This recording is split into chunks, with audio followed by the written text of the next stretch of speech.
Hi, welcome back to the second part of the quiche demonstration here. Okay, so I've moved over to my stove now, and this is where I'm going to be utilising my bacon, my vegetables, which are onions, garlic, my herbs, and obviously my salt and pepper. So into a large frying pan, I've got some oil. In this case, I'm using a little bit of clarified butter. Clarified butter is the yellow butter which comes when you melt full fat butter. It separates into buttermilk and butter fat. The clarified butter is the butter fat, and what that allows you to do is to get a little bit more temperature into your pan because you're taking out the buttermilk, which is the bit that burns first. So you can see it almost looks like oil, but it's more flavour. So into there I'm going to pop my diced onion and my garlic.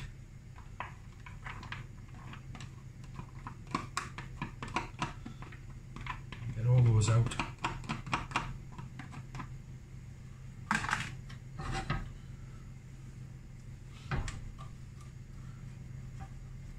And what you may find at home is your stoves at home won't have the temperature of the professional stoves we have in college. Okay, so it might be things will take a little bit longer,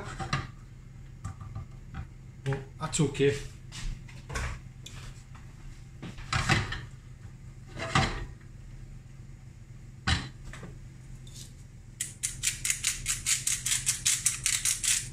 Bit of salt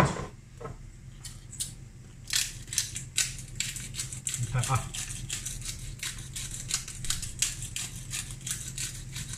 Don't go too heavy because you can always re-season.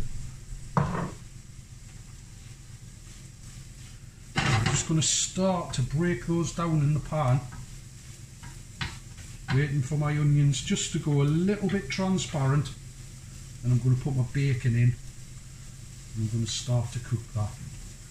Now the reason I'm giving the onions and the garlic a little bit of a head start is because when the fat off the bacon renders down, it will start to colour things relatively quickly. And the one thing I don't want is crispy onions. I want the onions to be nice and soft, because once they start to go soft, they start to release the sugar, the natural sugars that's in there, and they start to caramelise themselves. The bacon fat will make that process happen too quickly, and you'll end up with a crunchy onion. So there's method in how I'm layering the pan. Okay, so I'm just going to give that a moment. Straight away what I've got here is, you can see on the video, you can see these aromas coming up out of the pan there. I'm getting that straight in my nose. I'm getting that. I'm getting that beautiful savoury smell. It's coming up. Well, you can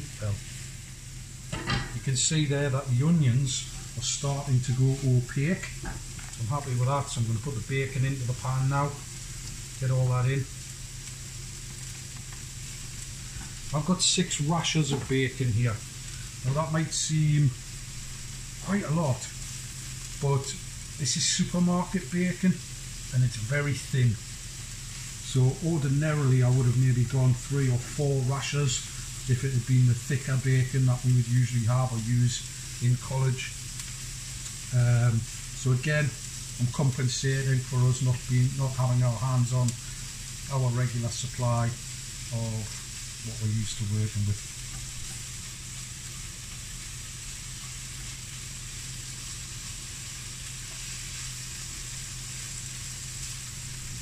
Okay, so that's cooking down nicely. You will notice, if you're lucky enough to have a nice frying pan at home, you'll notice I'm using a silicone as opposed to something metal. Reason being, I do not want to scratch that non-stick coating.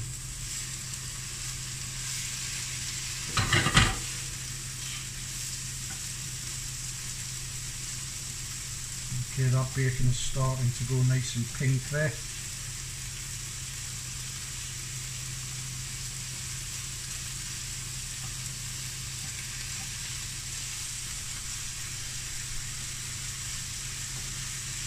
Also remember, the contents of this pan are going to go back into the oven to be baked in the pastry case.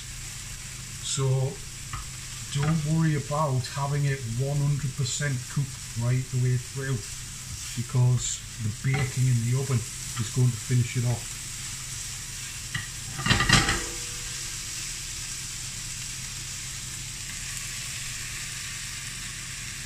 Okay, what I'm going to do, I'm going to switch my gas off there. I'm going to leave that sitting in there.